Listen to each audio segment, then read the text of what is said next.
L'Europe va-t-elle durcir sa politique migratoire ? Le Conseil européen, c'est-à-dire l'Assemblée des chefs d'État, se réunit aujourd'hui à Bruxelles en présence d'Emmanuel Macron. Les 27 vont notamment se pencher sur les moyens d'accélérer et d'augmenter les expulsions de clandestins. Il faut dire que les victoires électorales des partis conservateurs un peu partout en Europe imposent une nouvelle approche de la question migratoire, Arthur Delaborde. Les chiffres d'Eurostat parlent d'eux-mêmes. L'année dernière, sur le continent, seulement 19% des décisions d'expulsion de migrants ont fait l'objet d'un retour effectif. Pour s'attaquer au problème, de plus en plus d'États agissent de manière unilatérale, à l'image de l'Allemagne qui réinstaure des contrôles à ses frontières, de l'Italie qui externalise en Albanie la gestion des demandes d'asile, ou encore de la Pologne qui, elle, refuse désormais d'accepter les demandes d'asile sur son territoire. Dans ce contexte, la présidente de la Commission européenne vient de mettre des pistes qualifiées d'innovantes sur la table pour assurer des procédures d'expulsion plus efficaces.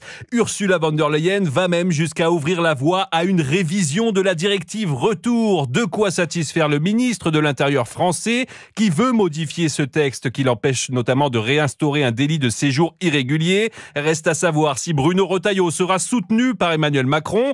Pour le moment, l'Élysée ne dévoile pas son jeu, plaidant simplement pour qu'une discussion ordonnée sur l'ensemble des sujets migratoires ait lieu aujourd'hui à Bruxelles. Arthur Delaborde du service politique d'Europe